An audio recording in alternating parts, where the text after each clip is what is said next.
أهلا بكم في هذا الشرح الجديد. اليوم غادي نعيشوا في واحد القصة اللي بصح كتخلي الإنسان يوقف ويتأمل. قصة كتغوص بنا في أعماق الصبر الحقيقي وكيفاش الإنسان يقدر يصمد. القصة ديال النبي أيوب عليه السلام ماشي غير شي حكاية قديمة كنعاودوها، لا، هادي بحال شي دليل عملي وواقعي كيعلمنا كيفاش نتعاملوا ملي كطيح علينا أصعب اللحظات في الحياة. يوا ندخلو نيشان في المعقول. واش عمركم فكرتوا كيفاش كيبقى الإيمان ديال شي واحد ثابت في الوقت اللي العالم كله كينهار من حوله؟ هاد السؤال بالضبط هو اللي كيحطنا قدام الجوهر النفسي والعاطفي ديال هاد القصة. تخيلوا معايا، كل شي كيمشي في دقة واحدة، المال، الصحة، العائلة، كل شي. إذن شنو هو هاد السر اللي كيخلي الإنسان يبقى واقف على رجليه؟ باش نفهموا القصة مزيان خصنا نرجعوا لأيام الرخاء والشكر المستمر.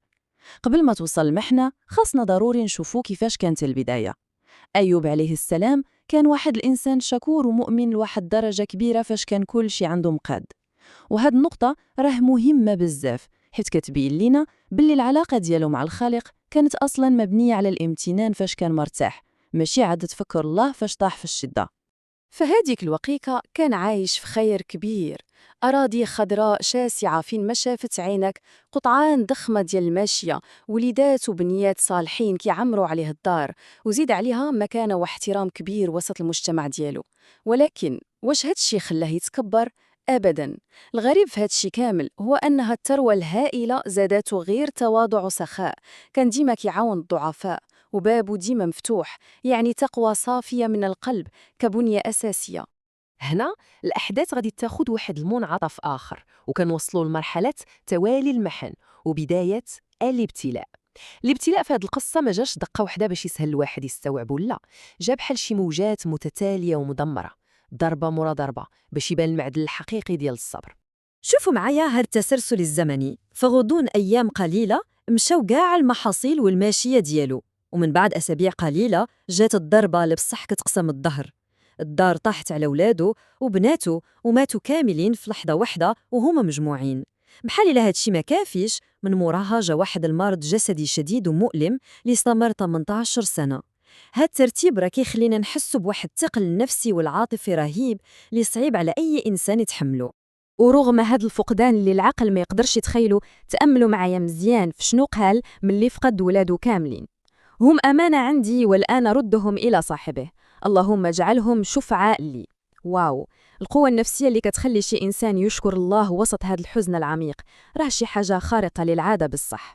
كان راضي تماما بالقضاء، ما تشكى ما غوت ما والو. 18 سنة، حاولوا غير تخيلوا معايا حجم هذا الرقم. 18 عام ديال الألم الجسدي القاسي، المرض اللي خلى الجسد ديالو ضعيف بزاف، وزيد عليها العزلة حيت الناس بداو كيتجنبوه وخافوا من العدوى. وفي طولة هاد المدة كاملة ديال العذاب والوحدة، أيوب عليه السلام ما نطقش بكلمة وحدة ديال الشكوى للناس نهائياً. وسط هاد العزلة التامة كان وصلوا لواحد الركيزة أساسية للدعم: الزوجة الصالحة. هاد السيدة العظيمة والوفية كانت بحال داك الحبل اللي كيربطو بالحياة والأمل. الدور ديالها كان محوري بزاف باش يعاونو يبقى صامد في ديك العاصفة. وهادشي كيبين لنا بوضوح واحد تناقض كبير في القصة. من جهة، الأصدقاء والأقارب تخلاو عليه وهربوا حيت خافوا لا يعاديوه، لدرجة أنه اضطر يعيش خارج القرية. ولكن من جهة أخرى، كان التفاني الدائم والولاء الراسخ ديال الزوجة ديالو اللي بقات معاه خطوة بخطوة. هذا الموقف كيعطينا درس حقيقي على المعنى ديال الوفاء في أوقات الأزمات الخانقة. التضحيات ديال هاد السيدة راه بصح كتقطع القلب ومبهرة في نفس الوقت. خدمات بديور الناس في التنظيف الشاق باش غير توفر ليه الماكلة، وصلت لدرجة تصوروا معايا باعت شعرها فاش ما لقاتش خدمة. والأهم من هادشي كامل كانت دائما كتذكروا برحمة الله، عمرها ما تدمرات، بالعكس كانت كل نهار كتشحن ليه الإيمان ديالو. دابا السؤال اللي كيطرح راسو، كيفاش قدر النبي أيوب يتحمل هادشي كامل؟ هادشي كيدينا الثبات الروحي واليقين في الله. غادي نحاولوا دابا نغوصوا في التفكير الداخلي ديالو، كيفاش قدر نفسيا ينجو من هاد 18 سنة ديال العزلة بلا ما يفقد ذرة ديال الأمل. السر هنا هو الطبيعة. أيوب عليه السلام كان كيستمد واحد القوة نفسية كبيرة من مراقبة داكشي اللي داير بيه. ملي كيشوف الأشجار الميتة رجعت خضارت ونورت بعد الشتاء، كيحس بالأمل في التجدد. ملي كيراقب الطيور كتقلب على رزقها كيزيد يتأقن في رزق الله، وملي كيتأمل في السماء والنجوم كيكبر يقينه في قدرة الخالق. هاد التأمل البسيط كان هو الدواء النفسي والروحي ديالو اللي كيخليه صابر. هادشي كامل نقدروا نلخصوه في هاد المقولة العميقة اللي كتلخص النظرة ديالو: هكذا الحياة، فيها موسم الجفاف وموسم الخصب. هاد العقلية بالضبط هي اللي خلاته يدير داك التوازن بين المحنة المؤقتة اللي دازت عليه وبين السنوات الطويلة ديال الخير والصحة اللي عاشها قبل. يعني السيد كان كيشوف الصورة الكبيرة وما خلاش راسو محصور غير في ديك اللحظة ديال الألم. ومن بعد هاد الليل الطويل كنوصوا أخيراً للفرج العظيم والدروس المستفادة. اللحظة الحاسمة قربت من بعد ما يقارب عقدين ديال الزمان من الصبر والمناجاة الهادئة. التدخل الإلهي غادي يقلب الموازين ويغير كل شيء في لحظة واحدة. الغريب والمثير للاهتمام هنا هو الطريقة باش دعا الله سبحانه وتعالى. قال: أني مسني الضر وأنت أرحم الراحمين. شوفوا معايا هاد القمة ديال الأدب. السيد ما تشرطش وما طلبش الشفاء بشي طريقة فيها إلحاح، بالعكس اكتفى غير بوصف الحالة ديالو بواحد تواضع كبير وخلى الأمر كله لرحمة الله، حيت عارف مزيان باللي الخالق أرحم به من راسه. والجواب كان في البلاصة. المعجزة الإلهية بانت في خطوات بسيطة ولكن عظيمة. جا الأمر باش يضرب رجلو الضعيفة على الأرض، وفي الحين واحد النبع ديال الماء بارد وعاد كينفجر، كيغتسل وكيشرب، وفي لحظات قليلة داك الألم كله كيمشي، الجروح كتلاتم وكيرجع صحيح وقوي بحال إلا عمره ما طاح مريض. قوة الحياة رجعت كتدفق في العروق ديالو بحال شي معجزة حقيقية.